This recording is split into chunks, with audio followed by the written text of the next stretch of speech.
Greetings once again, folks, and welcome to the Lessons from the Cockpit Show. I am your host, Mark Hasera, with a little bit of a froggy voice this week. The reason I didn't put out a show is because I had a terrible bout with the flu, and I'm still feeling some of the effects of it. On the Lessons from the Cockpit Show, we debrief some of the most fascinating and interesting pilots, aircrew members, maintainers, and aviation enthusiasts from all over the world.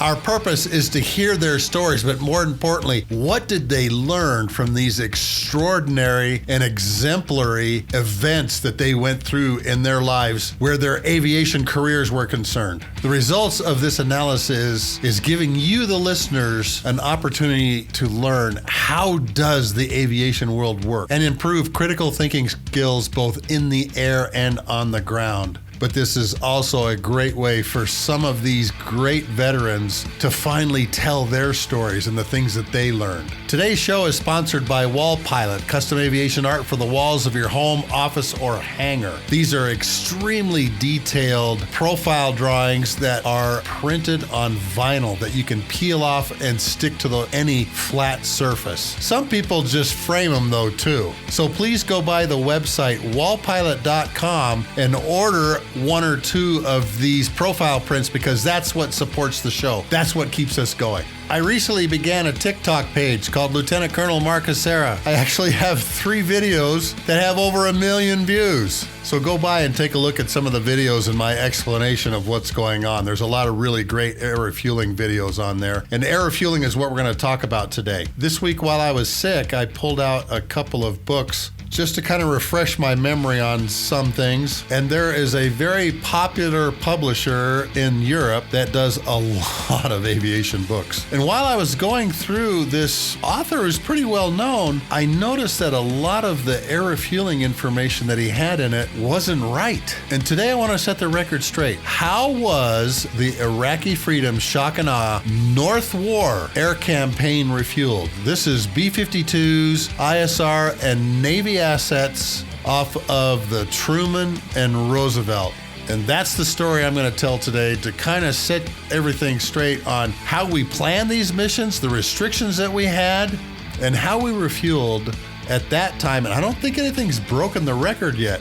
The longest Navy strike package mission in naval aviation history, 2,800 miles round trip to their defensive counter-air points. And I've interviewed a lot of the guys that flew these missions, folks, and this is going to be really fascinating because these are long missions. And the 2 air wing commanders chose different ways to do this. So, grab an adult beverage of your choice, sit down, strap in, and let's begin a history of air refueling planning and execution for the Iraqi Freedom North War that was predominantly 2 carrier air wings. Okay, well, first of all, we've got to start off with my credentials. Who am I to be able to say, hey, some of the information out there that's published is incorrect? This is the reason I can talk about this. I was the chief of the Air Refueling Control Team. I had about 30 guys and gals on my team that were doing both planning upstairs in what's called the Master Air Attack Plan Cell and executing down on the floor of the Prince Sultan Air Base Combined Air and Space Operations Center. I was the guy that was the head of all air refueling in the Middle East. I had full responsibility for all air refueling assets, no matter which nation was providing tankers to the coalition. Now, I am the first to admit I am not smart enough to do a lot of this, okay? And I had a fantastic team at the Prince Sultan Kayak that was helping do all of this. And I still keep in touch with a number of these people. Some of the people that were working on my planning staff had been graduates of the KC-135 Combat Employment School, as it was called at that time, later the KC-135 Weapons School. It was not a U.S. Air Force Weapons School validated course yet. We had to call ourselves something else, which we did. We fell under the Air Mobility Weapons School as the KC-135 Combat Employment School. but I understand about 85% of the syllabus that we created in the year 2000 is still being used. So we did a pretty good job of putting that syllabus together and training all of these air refueling experts that we now really, really needed, because we went through 6 weeks of hell. Everything that we had planned, and I mean literally everything that we had planned prior to the beginning of Iraqi Freedom and the Shock and Awe campaign, went out the window where air refueling was concerned. And there was 2 reasons for this. The first and most important reason was we did not get the bed down locations for tankers that we were expecting. Okay, what do I mean by bed down? Bed down means where we were going to locate the tankers. Most of the places that we looked at were unsatisfactory as we were doing round 2. One of the largest locations for air refueling assets during the Shock and Awe campaign was supposed to be at Incirlik Air Base outside Adana, Turkey. Well, as you all know, the Turks told us, no, you can't base your aircraft inside of Turkey. So that ruled Incirlik out right away, and we were going to put 38 tankers there. So we had 38 homeless tankers that we had no idea where we were going to put those down. And here's a really funny story about that. Obviously, we had to go in and brief the Combined Forces Air Component Commander, or CFAC, which at that time was Lieutenant General Mike Mosley. I can't say enough good things about General Mosley and working for him. He was a fabulous boss. He understood the big picture, and I got in trouble twice for things that were beyond my control, and he was very good about handling those. Well, one of the guys working on my strategy staff was a KC-10 pilot, and his call sign was Sexy Fred. And Sexy Fred came in with the briefing on, now we're not going to have the basing rights that we thought we had. And he called it the roast beef, no turkey plan. And Mosley about fell out of his chair when Sexy Fred got up there and put that first slide up. Roast beef, no turkey. But even that plan didn't last 48 hours. So now we are having to find locations for our tankers that we're starting from scratch. Fortunately, at the KC-135 Combat Employment School, this is one of the things that we taught. Where are the best places to put KC-135s or any tankers that are going to fly a lot of missions? There's really only 2 places you can do that. The first is a prepared airfield like Incirlik Air Base. Well, got to cross that off. That ain't going to happen. The second place is obviously international airfields. The reason why is the runway length, but the most important reason, if you're going to sustain tanker operations for a long time, where you have 38 tankers that are going to fly possibly up to 50 missions, you have to have a place with a lot of gas. Here's the reason. 50 KC-135 missions are going to take off with 180,000 pounds of jet fuel. So doing some math in public here, 38 tankers on the ramp, we had a 1.4 crew ratio, meaning we had 1.4 crews per airplane. So they could fly 53 missions. 53 missions loaded with 180,000 pounds of gas means I was going to use 9,540,000 pounds of jet fuel in a single 24-hour air tasking order. Do you see where I'm going with this? We could only fly. Sustained tanker operations can only happen from a military prepared airfield or an international airport, because those are the only places that can bunker that kind of fuel, store that kind of fuel. Let's talk for just a moment about crew ratio. Obviously, if I have a 2.0 crew ratio, meaning I have 2 crews per airplanes, I can fly more sorties. The KC-135 community at that time period, and if I remember right, the number was 1.4 crews per airplane that was deployed over there. That was also another problem that we had to deal with. We could not fly more sorties because we didn't have the crews. Why didn't we have the crews, and why didn't we have the extra tails or aircraft to fly missions was because the terrorist threat level went up back home. There was 127 KC-135s or KC-10s on alert back home when the threat level went up as Iraqi Freedom and the Shock and Awe campaign started. And to top all of this off, Kim Jong-un, the father of the current guy, thought, well, while the Americans are busy in the Middle East, why don't I get busy here? And we had to send 25 aircraft to Andersen Air Force Base, Guam, again, only with a 1.4 crew ratio. One of the things that was really sticking in our ribs was we could not have Guard or Reserve crews fly active duty airplanes. So that further restricted us because in a lot of the Guard and Reserve units, they had higher crew ratios. Now, here's how I fixed that. I sat down with Gramps, who was another one of our strategists. He had been on the initial cadre for the KC-135 Combat Employment School, just like me. And I said, Gramps, how are we going to fix this? And both of us came to the conclusion we have to get Air Mobility Command to allow Guard and Reserve crews to fly active duty airplanes and active duty crews permission to fly Guard and Reserve airplanes. Even though the nomenclature for the airplanes, KC-135 Block 30, and I think the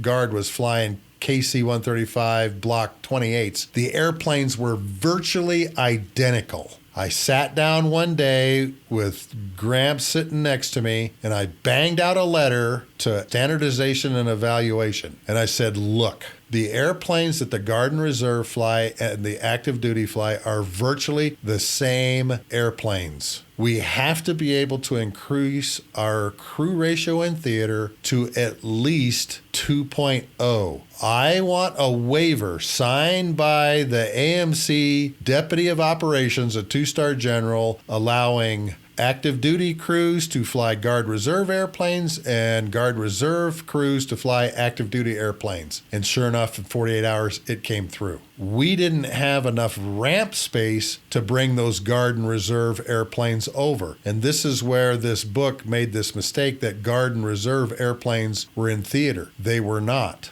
but the crews were. I told Air Mobility Command, okay, you've activated all of these Guard Reserve units. Leave the airplanes where they're at because I don't have room for them, but I definitely have room for the crews so that I can ramp up my sortie rate by allowing the Guard and Reserve to fly active airplanes and the active guys to fly Guard and Reserve airplanes. And this works so slick at Prince Sultan Air Base because I had a rainbow of crews. I realize this is like just dead horse logic. But again, those were the restrictions that we had at the time that we had to work through. And I had to write a number of these kinds of requests for waivers for flying hours and for air crews being able to fly airplanes across the spectrum. And AMC was fine with that. And those approvals came, like I said, within 48 hours because they made sense. Just about 3 or 4 days prior to Shock and Awe beginning on Friday, the 21st of March, Prime Minister Tony Blair of England said, hey, why don't you guys just pack your tankers into Akrotiri on the island of Cyprus? And I thought, okay, that's a great place for them. That's the perfect place for them. The colonel that came over from McConnell Air Force Base, her name was Colonel Kathy Clothier, and she was the 401st Expeditionary Wing commander during this time period and did just a fabulous job. And she had a couple of our graduates of our combat employment school there with her to help plan and to execute these missions. One of them was a gentleman, goes by the call sign Fossey. Fossey and I spent a lot of time on the phone talking, but his master air attack plan point of contact in my cell was Wayno, and they coordinated back and forth all of the missions. I have a picture of Akrotiri Air Base, which is not a very big place, with 36 tankers, KC-135s, on the ramp. Those tankers were from Grand Forks and from Fairchild, where I was from. As a matter of fact, some of my old Astra Squadron, 97th Air Refueling Squadron folks were there.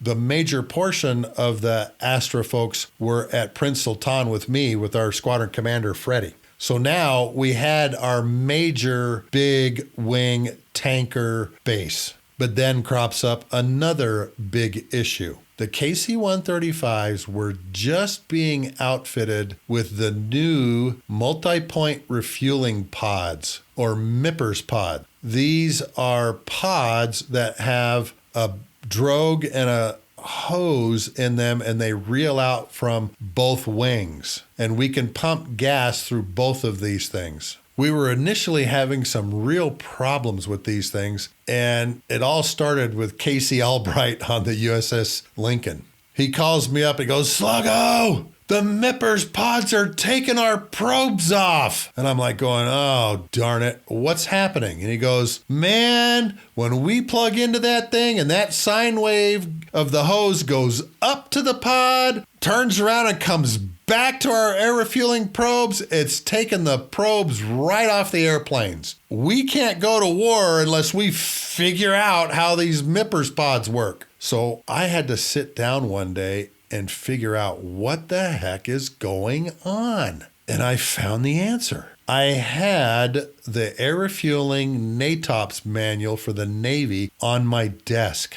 and that's where I found the answer. The Navy was used to flying with 10 to 15 knots of overtake to make a hard contact of the probe in the basket. The problem was the brand new Cobham MIPPERS pods were only set for 5 knots of overtake in these take-up reel springs. So what was happening was the fighter would hit the basket at 10 to 15 knots of overtake, causing that sine wave, and these take-up reel springs couldn't handle it. And so it would send the sine wave back down to the airplane, and it would snap the refueling probes off. Well, we snapped about 5 of these probes off before we ever realized what the problem was, and I figured it out. Now, I want all of you to understand something. Whenever I came up with something like this, I always had Gramps or Wayno or Shrek come take a look at what I was doing. We had this constant sharing of information to make sure that, in fact, the decisions that we were making were correct. And often we went to battle with the 80% solution. Now, when I figured this out, I wanted to make sure, all right, am I seeing this wrong? And I handed this to Gramps and to Wayno, and they go, "Nope, you got it. That's exactly what's wrong." And we sent a message out to the 5 aircraft carriers saying, "Slow down. The take-up reels springs are only set for 5 knots of overtake, not 10 to 15 like your NATOPS manual says." To Cobham's credit, we sent a letter to Cobham in Davenport, Iowa, and they put maintenance teams together that came in theater to Prince Sultan Air Base and to Akrotiri to set all those springs right. My hat's off to Cobham Air Refueling and their field service engineers that came over and fixed this. They did a fantastic job. And so I can't give enough great credit to Cobham Air Refueling and what they did for us when we finally figured out this problem. And I mean, those guys were in theater like within a day fixing these. In order to be able to maintain these brand new pods, I did not want to spread them out through the theater. So Akrotiri became the one place that had the multi-point refueling pods, or the MIPPERS pods, period. I called my good friend Moose on the phone, and he was the DCAG of Carrier Air Wing 8 on the Roosevelt. And I said, "Moose, it's Sluggo at the Kayak. Here's what I've got for you." And I told him about the MIPRS pods. Of course, he already knew this because all of the air wing commanders talk. And I said, Moose, teams are coming. They're going to fix them. You're going to have 33 of the 38 pod sets that are made on your tankers. So those tankers will be able to refuel you off both wings and still have the boom, centerline boom, to refuel boom type receivers. And of course, he was extremely pleased with that. But these are all the kinds of things that we had to think about as we began putting this air refueling plan together. And again, this is within 5 days of the opening of Shock and Awe, which, as you remember, didn't start on Friday. It started on Wednesday night when the two F-117s, Ram 11 and Ram 12, went to Dora Farms, where we thought we had Saddam. Didn't happen that way. The March Guard KC-135 were at Suda Bay, Crete. And these, ladies and gentlemen, were absolutely fabulous for a reason I'll talk about here when we talk about the jump into Bashur. They were at Crete. The KC-10s ended up at Burgas, Bulgaria. The Bulgarians had just become part of NATO, and they wanted to get involved in a big way. And we thought, okay, how can we do this? Oh, let's put some KC-10s on the ramp at Burgas, Bulgaria. But that created another problem, which I did not realize. Because again, this is March, April timeframe. In Europe, it's the end of winter. And Sun Tzu has his 5 constants, and one of them is earth and weather. You have to always look at the weather.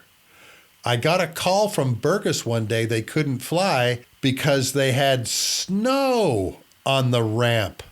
And snow had gotten in the KC-10's number 2 engine, which is on the tail. And they didn't have high stands to go and sweep the snow out of the engine inlet, because I'm in Saudi Arabia where it's starting to be 100 degrees and it's snowing up there. Silly me. So that was where the KC-10s were, but it snowed a couple times while we were there, and the KC-10s couldn't fly until they swept out those number 2 engines. Do you see all of the things that we're having to deal with? And I want this to be a life lesson for you. When you plan things, you have to look at all kinds of crazy things. And when you're dealing with tankers, it's where are you going to put them, how many crews do you have, and what's the weather? Because down south where I was at, we had an entirely different weather problem, and that was the heat. In order for the B-1s to leave Oman, they were having to download gas to be able to upload their 24 bombs. We were having to take off with smaller fuel loads, which was exasperating our fuel available problem in the south because of the heat. We didn't have that problem in the north because the weather was cold, it was snowing, and as a matter of fact, there's several great pictures of the Silosat Mountains in southeastern Turkey, and they're just covered in snow because of blizzards.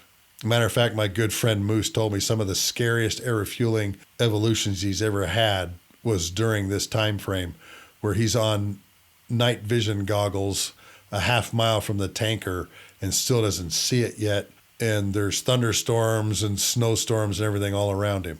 Now, here's another thing that a lot of writers about the Shock and Awe campaign have gotten wrong. The KC-135s were a mix at that time in the United States of both E models with the TF-33 engines and R models with the CFM56 engines. We could not bring the E models with the older engines in theater. It was just too hot. They would have to take off with reduced fuel loads, and because they had reduced fuel loads and their burn rate was higher with the older engines, they just didn't help us. But I was told I had to use the E models, and I found the perfect places for them. I put the E models on the island of Lodges, and at RAF Fairford and Mildenhall. The reason I put them there was because of the long-range strike missions, the global strike missions, the B-52s and the B-2s that were coming out of the States from Whiteman and the B-52s that were coming out of Fairford. The 100th Air Refueling Wing at Mildenhall had sent also some of their tankers down to Akrotiri, and they were doing great work down there. So we had Fairchild, Grand Forks, and RAF Mildenhall tankers, and all of the multi-point refueling pods there at Akrotiri. The E-models at Lodges and at Fairford refueled the B-52 missions that were coming out of Fairford. And this is what's really crazy about this, that a lot of people don't realize. The B-52s were taking off out of Fairford, and they weren't coming south through Gibraltar. They were going north through Poland. The Poles had also become recent members of NATO and wanted to support the war. The Czech Republic and the Slovak Republic and Hungary and Bulgaria also wanted to support the war. So our B-52s were taking off out of England and going north with a mated E-model that would give them 60 to 80,000 pounds up around Denmark. They would turn southeast to come into Poland, fly across Poland, the Czech Republic, Hungary, Bulgaria, and then into the Black Sea, come down the eastern side of Turkey and into the operating area that the Turks finally opened up for us. And that was the old Operation Northern Watch restricted operating zone that was over the Silosat Mountains. And I'll get to that here in just a moment. The really incredible thing about this B-52 route was they were flying over former Warsaw Pact countries. And sure enough, a couple of these B-52 guys told me that as they were flying across Poland and the Czech Republic and Slovak Republic and Hungary and Bulgaria, these old Russian radars and SAM systems would paint them. They thought, what an eerie feeling it is to be flying over a place that used to be bad guy territory, and now we are flying over it, and these are good guys, but they still have all the old equipment. And that's the old equipment that they're using to track their progress as they come down and go into the Black Sea and finally into Iraq. Isn't that crazy? We're flying over airspace that we used to call our enemies, and now they are our friends. And I understand the Polish Air Force got some of the absolute best versions of the S-16 because of allowing us the support that we had during the Shock-and-Awe campaign and the B-52s coming down for the North War.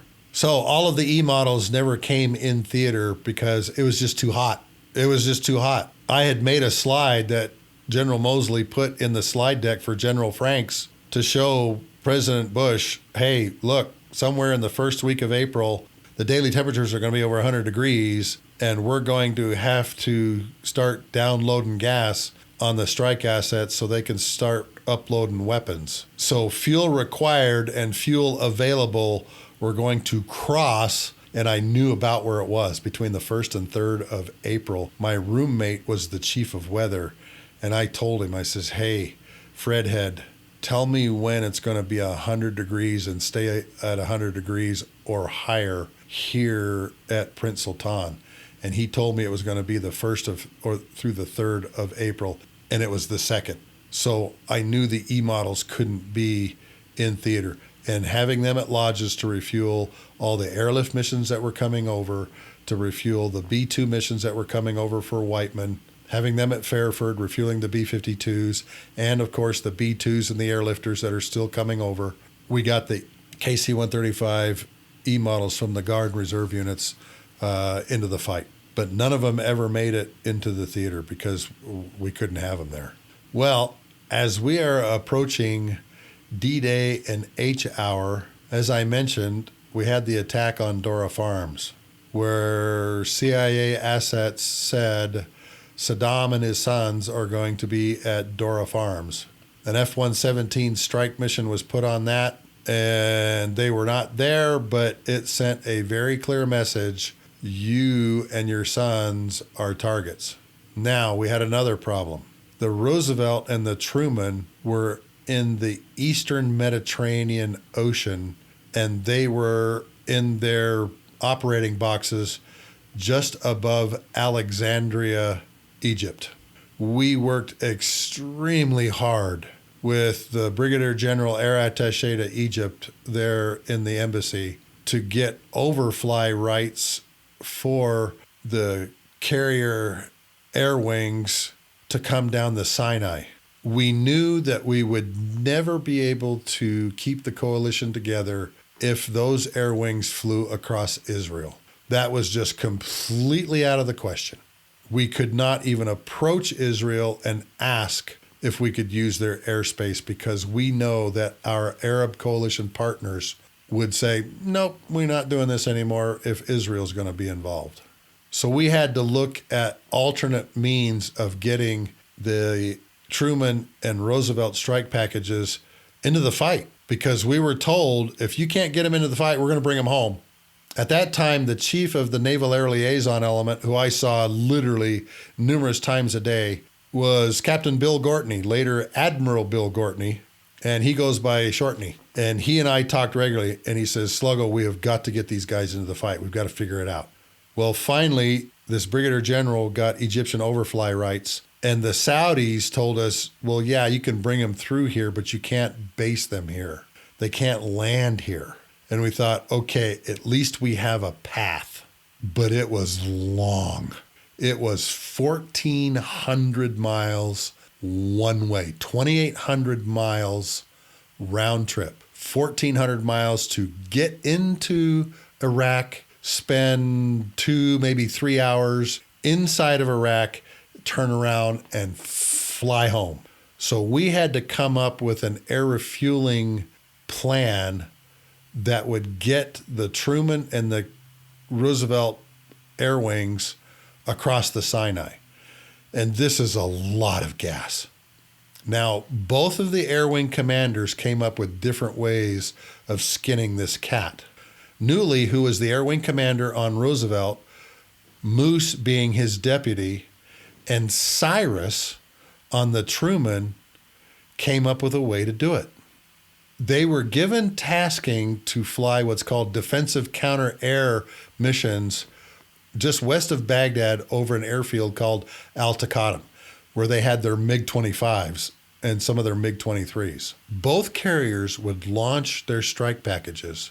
They would form overhead the aircraft carrier, then turn south across the Sinai at night, turn at the Gulf of Aqaba, come through Saudi Arabia to 2 anchor areas that were called Wano and Waibo, refuel there, and then go on to their defensive counter-air combat air patrol points, or DCA cap points. 1,400 miles one way, 2,800 miles round trip. As far as I know, this is the longest naval strike package missions in naval aviation history, and I don't think it's changed. The 2 air wing commanders chose different methods for refueling their strike packages. Newley and Moose had their S-3s take off and refuel all of their Hornets overhead the carrier. The Tomcats had enough gas to make the transit down the Sinai, around the corner at Etzion, and up to Waibo and Wano. Cyrus chose a different method. The S-3 Vikings would refuel the Hornets to the Vikings' maximum range about halfway down the Sinai, drop them off, and turn around and come back to the carrier.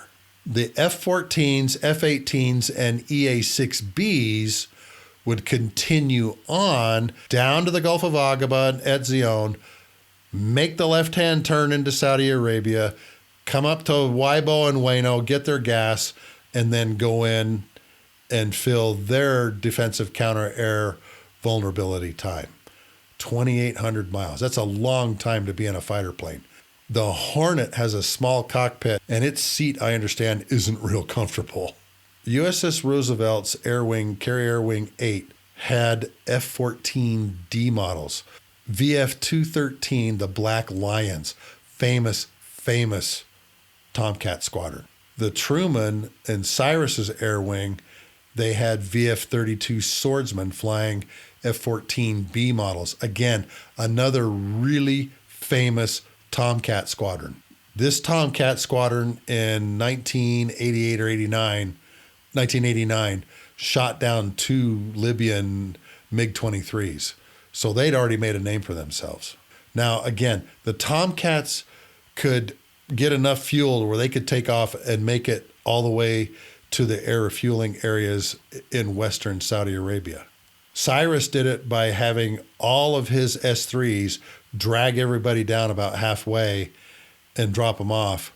Newly and Moose had all of them load up to the gills overhead the carrier in case there was any problems and they had to land, and then head the rest of the way. So I believe these first Cyrus crosses the Sinai missions began on the night of the 20th of March, which was a Thursday. And like I said, I've talked to Cyrus, Moose, Mongo. We talked about it when I interviewed him. Dave Koss, you can go back and listen to him talk about that. These were really long missions. They were loaded only with air-to-air ordnance. But Cyrus did something a little different because he wanted to kind of test the system. And he loaded GBU-31 2,000-pound JDAMs on all of his Tomcats, all 4 of his Tomcats, because he told me that in the tunnel between the 2 engines, they call it the tunnel, there's very little drag there. But he wanted to find out what exactly the gas requirements were going to be. So he loaded his Tomcats on these defensive counter-air missions with 1 GBU-31 2,000-pound JDAMs. Oh, and here's the other thing about the JDAMs. The F-14 Bs and Ds had just gotten the new radar tape Delta, which allowed them to carry these things. They're using these things for the very first time in combat. And Cyrus told me on all their training missions, he had all the crews go out and go through the checklist for arming up the bomb and putting the lat long and elevation in the bomb and everything. So these are brand new weapons that they've never used before, these new GPS guided weapons on the Tomcat community. The Hornets had been carrying them for a while, but now Newly and Moose and Cyrus are using these for the first time. So their Tomcats, Cyrus's Tomcats and the VF-32, carried a bomb just so they could kind of test the fuel system and see if the fuel numbers were right. And fortunately, they were, carrying this 2,000-pound bomb, because again, in the tunnel between the engines where they carry the bombs on the Tomcat, there's very little drag. But they're using a bomb they've never used before in combat. So they get this DCA vol time, and their cap points are in the middle near Al-Taqaddum and south of Al-Taqaddum and south of Baghdad. And they have to cover 2-3 hour vol times. So they've got 2 packages making this transit from each of the carriers, 4 packages in all on the 20th that are carrying nothing but air-to-air missiles. And Cyrus's Tomcats from the Swordsman are carrying a single GBU-31. Now, the next night is the 21st, is the opening of Shock and Awe. I think Cyrus told me he launches a 26-plane alpha package of Tomcats. He's 4 Tomcats or 6 Tomcats and 20 Hornets, all loaded wall to wall with 3 GBU-31 2,000-pound JDAMs, and the Hornets are carrying what they call goofy gas, a centerline tank, and then another tank, external fuel tank, on an inboard wing pylon. They call that goofy gas. So now everybody's loaded up with bombs. The Tomcats are doing what's called self-escort, where they've got air-to-air missiles as well as the bombs, and they're doing this whole thing all over again on the night of the 21st. Newly and Moose refuel everybody overhead Roosevelt. Cyrus and his air wing are being drugged down the Sinai Peninsula behind his 6 or 8 S3s, loading the Hornets up to the gills so that they can make the full trip up there. Now, here's something very fascinating that I found out from talking to both Moose and Cyrus. Cyrus is in the middle of the opening night. He's doing their post-strike refueling off of 3 KC-10s that we put out in, I think it was Waibo, just to refuel these long-range strike packages. Now, these 3 KC-10s are going to have plenty of gas. They came from Al Dhafra, so they have the wing pods that have drogues in them, but they also have the centerline baskets as well as the booms. So there's plenty of places for them to refuel. They're all in the middle of their post-strike refueling, getting enough gas to go back to the carrier when all of a sudden another strike group shows up on the wings, and it's Moose and Mongo. And Moose told me, he goes, "Cyrus, is that you on the tankers?" And Cyrus goes, "Moose, is that you?" And he goes, "Yeah, get off so that my guys can get gas and we can make our timing and get to our targets." And so Cyrus and his guys all drop away from the KC-10s. Moose and his guys all plug in, all get their pre-strike gas, and then head to the target area. And Cyrus and all of his strikers, the Tomcats, Hornets, EA-6Bs, jump back on, get all of their gas to make it back home, and off they go. Well, I think it's when Moose is coming out, they find out that one of the tankers is delayed for an hour, and that isn't going to work. And this is where the Brits get involved. The Brits had brought in their VC-10 tankers, and they were stationed at Prince Sultan where I was. And I believe there were 7 to 8 of them on the ramp. And one of them was out there in Wano and Waibo and was hearing that they had a sour tanker that wasn't going to show up. The British Airborne Warning and Control System aircraft, call sign Bondo, was also working out in the west. And one of their VC-10s said, "Hey, Bondo, we understand this Navy strike package needs some gas. We can fill in for them. We've got drogues." And so Bondo starts coordinating, I believe it was with Moose and his package. And this VC-10 actually drags them southwest to the Gulf of Aqaba, fills them all full of gas so that they can make it back to the carrier, the Roosevelt. Again, this is where our Brit coalition partners saved our bacon. And they did it numerous times. Bondo is also involved in the VF-154 Black Knight F-14A that goes down in the West Deserts. And they just do a fabulous job of coordinating all the rescue assets and getting the right people to the right tankers and getting the A-10s and the helos out to that F-14 crew. And they get picked up, and 2 days later, they're flying again. I can't say enough great things about our Brit partners. They were fabulous to work with and just great on the battlefield when things went to hell and we needed somebody to fill in.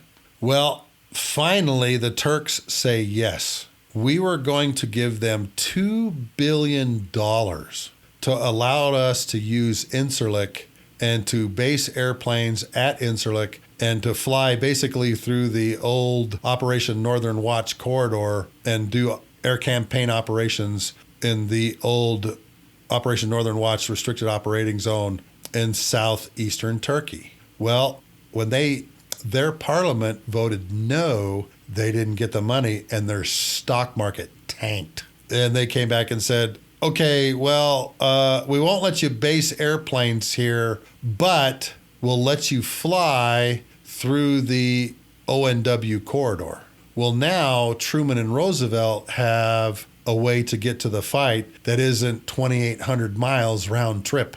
It's still long, but it's not 2,800 miles long. So they close up shop and at flank speed head for a box just south of Adana, Turkey, that the Roosevelt and Truman began operating out of. Cyprus is still standing up these 38 tankers. All of them aren't on the ramp yet, but will be within a couple days. I think it's a day later, they begin flying operations from these battle boxes that are just south of Adana. And how they did operations was the strike packages would take off and they would meet their tankers at the mouth of the Operation Northern Watch corridor with the 2 wingtip pod, Mippers pod baskets out and drag them through the ONW corridor. The 3 air refueling areas that we had set up in the old ONW restricted operating zone were Pops, Mac, and Vayner, Vaner. Mac and Vayner later became really critical. Pops always stayed where it was. So now what's happening is the E2s are going through first with the strike package right behind them, getting gas, getting filled up, and then they would flow into northern Iraq and start looking for their targets. But remember, I told you the weather sucked. And there were days where they had these towering thunderstorms where they're trying to refuel with all kinds of St. Elmo's fire, dancing around the KC-135, dancing around the F-14s, the EA-6Bs, the Hornets, all of those things. So it was really challenging. And like I mentioned, Moose told me it was some of the most challenging air refueling he's ever done on night vision goggles in the clouds, waiting for the tanker to show up. But they pulled it off. They did it. And they were able to support the Special Forces guys that were finding targets for them. And they basically set up kill boxes, were doing on-call close air support, and doing a fabulous job. And then that stupid windstorm showed up. My roommate was a lieutenant colonel weather guy that worked for 9th Air Force. Big, huge bodybuilder, big arms, big shoulders, big legs, little head. And so we called him Fred Head, his first name and head. Fred Head came in one day, drops all of his stuff about 8 o'clock in the morning, which is usually when I was waking up. I worked noon to midnight, and my replacement, my deputy, worked from midnight to noon. And Fred Head comes in about 8 o'clock in the morning, drops all of his stuff down, says, "Hey, sorry, Slogo, to wake you up, but you need to get up anyway, because we're about to get a royal butt whooping from the weather." I go, "What do you mean, Fred Head?" He says, "One of those stupid sandstorms is going to be here probably by this afternoon and be howling through tomorrow. Just howling." And I said, "Well, define your howling." And he said, 75-mile-an-hour winds and blowing sand and dust and rain. It's going to rain mud. So I asked him, I said, "Well, where?" And he said, "All the way from northern Turkey and Iran, all the way through the AOR. It's just going to sweep through for about 2, maybe 3 days." He said, "Get all your sand gear out, your goggles, everything, because this is going to suck eggs." And I said, "All right." Well, this sandstorm happened just a couple days after the opening night of Shock and Awe. And Fred Head was right. I was walking from the kayak and my desk to the chow hall, which was in another building. And any piece of skin that was not covered with some article of clothing, it felt like I was getting stung with 1,000 needles. Because it made those little drops of rain picked up all of the dust and sand that was being blown into the air, and it was moving at 75 miles an hour. And I'll never forget going over there and thinking to myself, holy smoke, we couldn't see a football field in this thing, at least at the kayak where I was. Now, we still had airplanes that were taking off, because the crazy thing about this windstorm was the winds were going right down the runway, literally 75 knots right down the runway. And so airplanes could still take off, and we were still flying some missions, but the Roosevelt and the Truman could not, because they obviously couldn't stay into the wind. Because at some point, boat meets land, right? Boat meets lighthouse, whatever you want to call it. So they had to stand down for, I think it was 2 days. before these things blew through. And what a mess it made. I had never seen anything like this except for in the movie The Mummy, and it portrays it extremely well. You just see this great big huge wall coming. Our giant voice warning system was going off.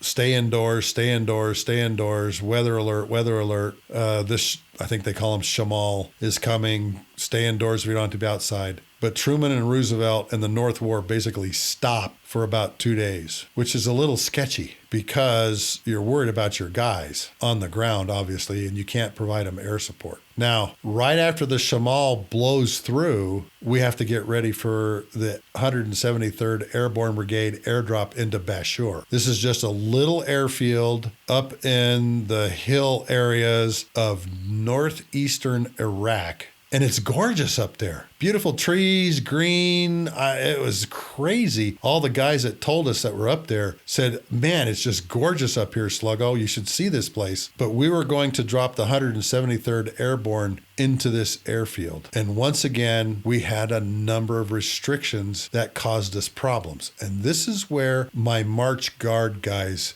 became heroes. 15 C-17s were going to leave Aviano Air Base with about 1,000 soldiers and all their equipment and do this airdrop in the middle of the night over this airfield, 9,000-foot airfield called Bashur, Iraq. The problem we have is what's called island destination fuel. We have to come back to our base with at least 32,000 pounds of gas on board, because if for some reason the runways crap out on us, we have to be able to hold for an hour and a half and wait. So island destination fuel was something that we had in the back of our minds on all of our planning. But now I've got a base at Cyprus, which is my main base, and again, more guys on Suda Bay, Crete, and now they're having to do the fuel planning for this mission, and again, we get screwed by the Turks. They only allow us to fly the ONW corridor. They will not let us go up over Constantinople and the Bosphorus. Nope, don't even ask.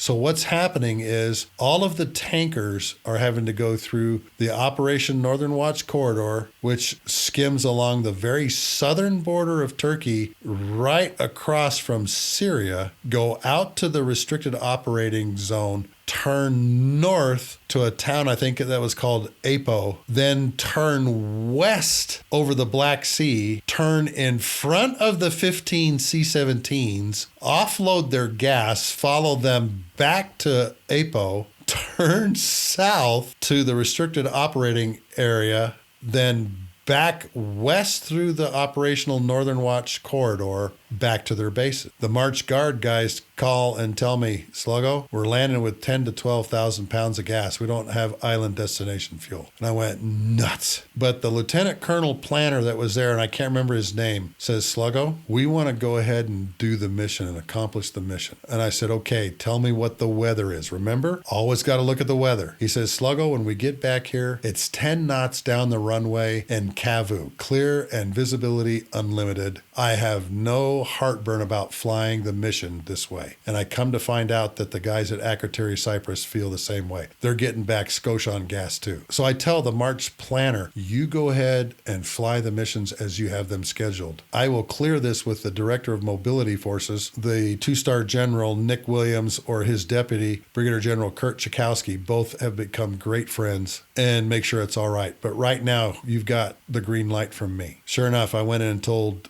Brigadier General Chakowski, we got a problem. We got an island destination fuel problem. Boss, can I get a waiver to the 32,000 pounds that all of the tankers have to have for island destination fuel? And he goes, okay, just explain real quick what's going on, okay? You know, and that's a mistake on my part. Always tell the general, here's the story, here's the solution, and I didn't do that this time. And I said, okay, boss, here's the story. The jump into Bashur is going to require us to go the long route, through the corridor, up to Apo, out into the Black Sea, and then back again. The March Guard guys are going to land back at Crete with only 10 to 12,000 pounds in their tanks. They won't have island destination fuel to hold for the hour and a half that's required by reg. He said, what did you tell him? I said, press. And he goes, good answer. Press. That's a fighter pilot's way of saying, keep going, keep moving. Press. I said, okay, boss, that's what I figured you'd say, and I already told him that on the phone. So when it came time to do the jump into Bashur on the 26th of March, we knew that we were going to be skosh on gas when we landed, but that the C-17s would have all of the gas that they needed, both coming in and going out. The C-17s would have pre-drop gas and they'd have their post-drop gas. The tankers would suck it up, land at these locations below the island destination fuel, and it worked out perfectly. Again, my good buddy Moose, Carrier Air Wing 8 on the Roosevelt, was the night carrier, and we did the jump into Bashur at night. He was flying a Tomcat that night with a lantern pod, a lantern targeting pod. He said, Sluggo, it was the most surreal thing watching those C-17s go over Bashur and watch those little parachutes come out and blossom and watch those guys go down and land on the airfield. He says, I took a lot of video tonight of these guys jumping out of the C-17s. He said, it was just freaking surreal. And I said, well, did you have to drop anything? Did you have to go bomb anybody? He goes, oh yeah, I had to do that too.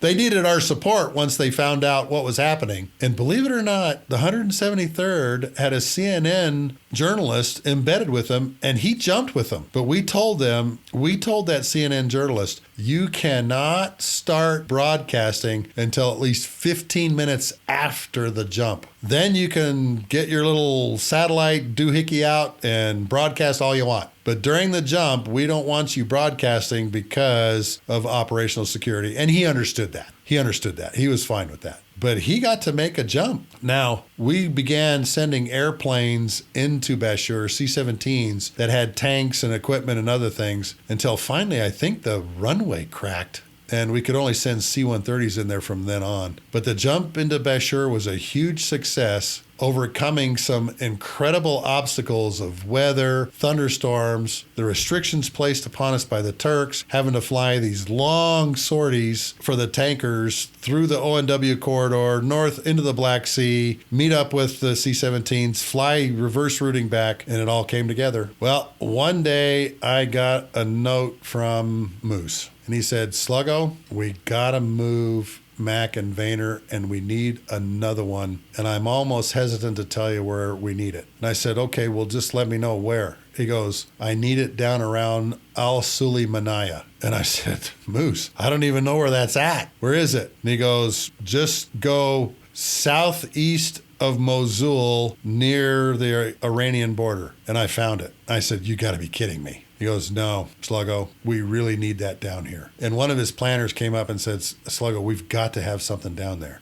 And I said, Moose, you have got to promise me if anything happens down there, the tanker guys are really hanging it out to any surface-to-air missile or any high-fast flying Iraqi MiG that would jump the tanker and shoot it down. Moose, we've never had a KC-135 or a KC-10 shot down during combat operations. I don't want to start now. I do not want my legacy to be, you're the only chief of an air refueling control team that had a KC-135 shot down. And he says, Sluggo, I promise you, no harm will come to any of your tankers if you put one down there. As a matter of fact, I'll make a deal with you. If you can put an air refueling area down here, I will dedicate airplanes just to hang with the tanker and defend it. And I said, from both surface to air and air to air? He said, absolutely. And I said, okay, well, Moose, tell me where. Where do you want it? And see, this is another great lesson for all you businessmen out there. What are your customer requirements? When was the last time you actually sat down and asked your customers, how are we doing? What do we need to change? How can we be better? And sometimes it's pretty brutal, but you know what? The information that you got from that are going to make you heroes in the eyes of your customer if you make those changes. And so I asked Moose, where do you want this thing? And he said, can you design it so that it lays with a southwest to northeast orientation, just a little bit south of Al-Sulaymaniyah? And I said, yeah, I can do that. And I said, hey, look, you know I have my processes and I got to send this through our chain because this is obviously kind of hanging it out. He goes, I understand that, Sluggo, but just remember, I'm promising you, we'll take care of you guys. I said, okay, fine. And he said, on another note, can we move Mac and Vayner to somewhere north of Mosul and lay them side by side? And I said, okay, we're getting a lot of SAM fire reports out of Mosul. He goes, yeah, I know. We're looking for that SA-2 site. We haven't found it yet. But when we do, all of the unnamed gods of this world are going to come down upon it. And I just started laughing. I go, why is that? He said, because whoever's manning that thing is really good. They've done a really good disguise, and we've had a hard time finding it. And it's really frustrating us and pissing us off. I said, okay, fine. But man, you can't let that thing shoot at the tankers, okay? And I'll put them, like 30 miles north of Mosul so that you guys don't have too far to go. But we're out of that footprint. He goes, fine. So I took Mac and Vayner out of the restricted operating zone area and moved them with a north to south orientation, one to the left of Mosul, north and to the left, and one north and to the right of Mosul. And Mac was the west one, Vayner was the east one. And the one that we put down near Al Sulaymaniyah was called Valley, because it was over this great big huge gorgeous valley. The KC-135 guys and KC-10 guys that went down to it said, oh, Sluggo, this thing is just beautiful down here. Hey, Sluggo, are the Iranians doing anything to us? And I go, look, you're going to have to ask the E-2 Hawkeyes and the AWACS. I haven't heard anything, haven't seen anything, but I've got a promise from Moose. If anybody tries to hurt you guys, he's going to put the hurt on them. He says, yeah, we've got no problem coming down here, man. There's tons of airplanes down here refueling off of us. So rest assured, we got plenty of protection down here in Valley. Note from Moose one day, because I had to ask him, I go, Moose, how's Valley working out? How are these things working out for you? He goes, oh, Sluggo, these are fantastic. This is all working out great for us. Well, it was kind of during this time period, one of my old buddies showed up. Unbeknownst to me, my good buddy Trigger was the XO of VFA 37, the Bulls. And he shows up at the Kayak. And I'm walking up, I think from lunch, and there is Trigger standing at the top of the stairs. Trigger and I go way back. He was a Navy exchange pilot flying F-15s with the 12th, the Dirty Dozen, when I was stationed in Okinawa during the 90s. And he's now kind of running the planning cell for the North War because he's a strike lead, obviously, Top Gun grad, and just a great friend. And he was one of the sources for my book. He's the reason I was able to put a lot of this stuff together about the North War, because he kept one of his briefing books that he took with him on his mission, his like cliff notes for his mission. He kept one of those and gave it to me. And that's how I'm able to put a lot of this together, is from Trigger's briefing book. So Trigger shows up, tells me the same thing. Sluggo, tanker guys are doing great out there. They seem to know when to move even before we do, and everything's working out there. We just got to get them out of the weather. It seems like you guys always find the one cloud out there and fly right through it. I said, yeah, standard. He just laughed. But that's how the end of the war came. When the end of the war came, that's pretty much how we were set up. That's all the planning that we put into this. This is all of the things that we had to think about, plan for, the changes that we had to have when that stupid windstorm goes through, the jump into Bashur, and the restrictions that are placed on us. All of these planning factors had a direct effect on how we did our business, but my team got through it, and it was just a thing of beauty to watch. It's great when you can be a leader of a team and you can just say, guys, here's what we got to do, and you get out of their way. I watched a video the other day by Jocko Willink on leadership where he says, if you have an 80% solution and one of your subordinates has an 80% solution, which one do you go with? He says, you go with the subordinate's 80% solution every day of the week. And fortunately, the team that I had was coming up with 90, 95% solutions, and they were doing it in 30 minutes or less to some really, really complex air refueling problems. And so in a lot of ways, I just got out of their way. Matter of fact, let me give you one really good example. I told you we had an air refueling area named Waibo down in Saudi Arabia, out in western Saudi Arabia. It was named after a guy that was on my team. His call sign being Waibo. Waibo, if you're listening to this, buddy, drinks are on me when I'm back in Spokane. He's now a great civilian counselor up there in the Spokane area. When an Army ship of people or cargo or weapons or ammo goes through the Suez Canal, it has to have one of these protection teams on it. I had no clue about this. I had never heard of such a thing or and I didn't even know it existed. And one night, Waibo comes up to me with a bunch of paperwork in his hands. And I go, hey, what's up? And he goes, Sluggo, there's going to be a problem. The Army doesn't know it yet, but it's going to be a problem.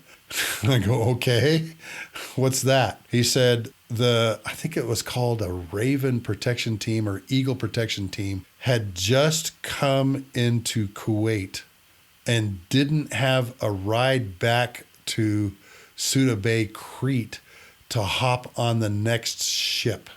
And I said, okay, just explain to me what this is. And he goes, hey, when an Army ship full of men and material comes to the straits and goes through the Suez Canal, it has to have one of these protection teams on it. This one is stuck in Kuwait City. Here's what I want to do. I want to take one of the airplanes and crews from Sheikh Isa. I want them to go to Kuwait Airport, pick these guys up with all of their equipment and gear, and then fly them to Suda Bay, Crete, and drop them off.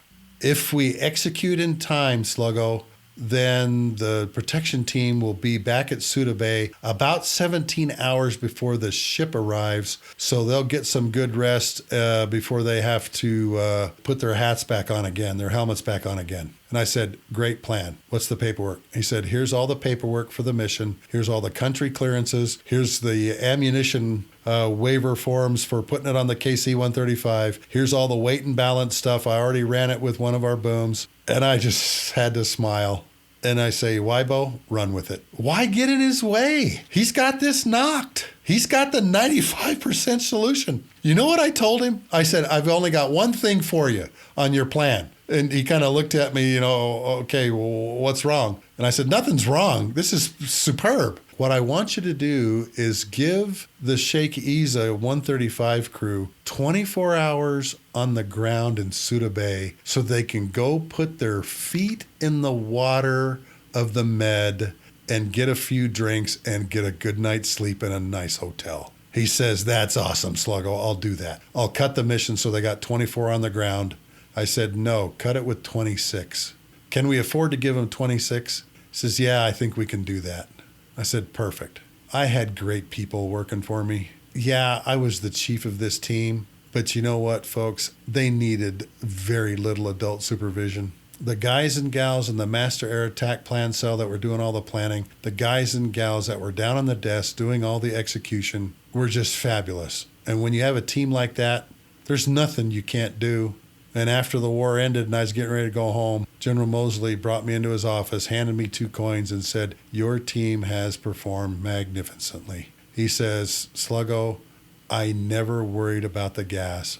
Gas was our greatest commodity, but your team handled everything magnificently. You guys had the most problems and the most headaches to deal with, and you guys did it.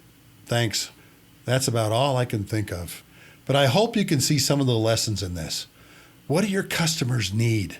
Sit down with them, talk to them, find out what they need, but ask the hard question, how are we doing?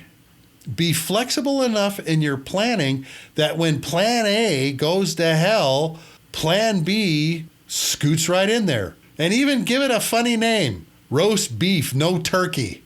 We all had a great laugh over that. Take a look at the weather when you're going somewhere. I'm down in hot Saudi Arabia, didn't realize it's snowing in Burgas, Bulgaria, and how that snow would affect KC-10 operations, all because they didn't have a high lift that could get them up high enough to look down inside the intake of that number 2 tail engine. I'm in Saudi Arabia. I don't have to worry about snow. The Army was actually shooting its multiple launch rocket systems and its ATACMS missiles through the air refueling areas down in southern Iraq because I was so arrogant that I didn't think I needed to coordinate with my Army bros. Little did I realize that ATACMS go to 102,000 feet. The person that you don't plan with and don't bring into your circle is the one that's going to kill you. And always remember, if you're going to do max tanker operations, there's only 2 places you can do it. Someplace that's got 9,500 feet of runway and is an international airport, or a prepared military airfield, because you're going to need over 9 million pounds of gas a day to maintain your operations. It's all about logistics. The great Helmuth von Moltke, the great Prussian general. Smart men study tactics, brilliant men study logistics. It's been fun doing this with you.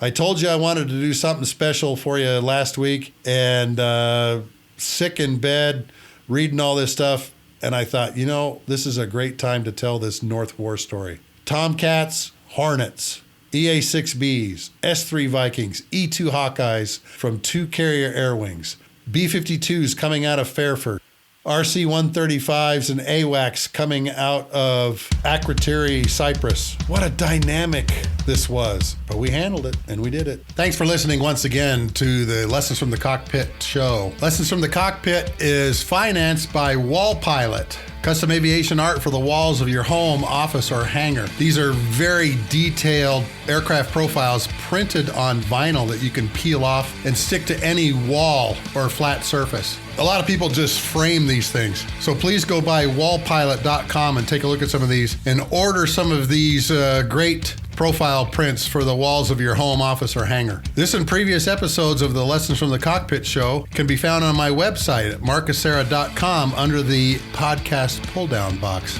Thanks for listening, and please share episodes of the Lessons from the Cockpit podcast with your family, friends, and loved ones. To all of you, a very happy Thanksgiving here to those here in the States that are celebrating this week, this Thursday, with family and friends around them. We'll look forward to talking to you next week once again on the Lessons from the Cockpit show, where we interview some of the most fascinating and intriguing pilots, aircrew members, and aviation enthusiasts from all over the world.